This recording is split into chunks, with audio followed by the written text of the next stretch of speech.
Nouveaute Production. Aha! Mama!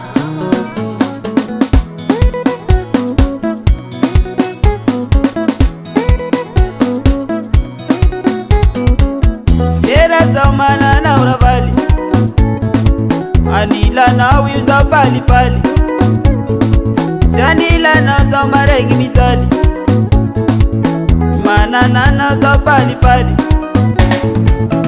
Anjarako, Hey! Sabelako, Ano! Javako, Ano ine! Pechako, Hey! Anjarako, Ano! Sabelako, Hey! Javako, Ano ine! Pechako Susulua kuwapa Anawi Anjarako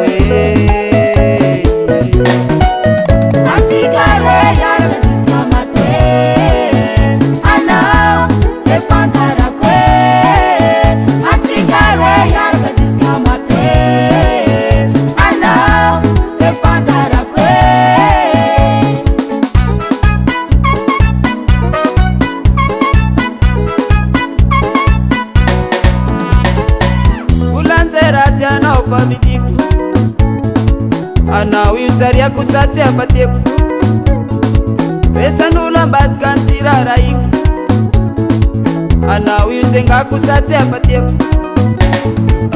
Anjarako, Hey! Sabelako, Ano! Javako, Ano ine! Pechako, Hey! Anjarako, Ano! Sabelako, Hey! Javako, Ano ine! Pechako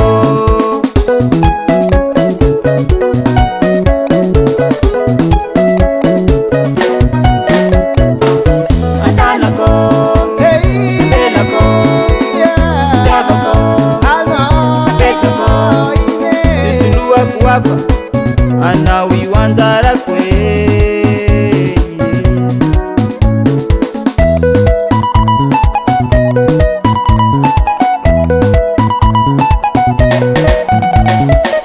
Ulanzerati anao famidiko Anawi usaria kusatsi afateko Pesa nula mbatka nsira raiko Anawi usenga kusatsi afateko Anjarako, Hey! Sabelako, Javako, Ano! Pechako, Reke! Anjarako, Sabelako, Javako, Pechako Antikare yara kasiswa matwe Ana Anjarako Antikare yara kasiswa matwe Ana Anjarako Papillon na parae. Yeba. Apya karo amboni mbone. Hatavu ambani mbane. Eba. Sei. Sis masula no. Iskobe abia mbuntane. Sis masula no. Alora futiako.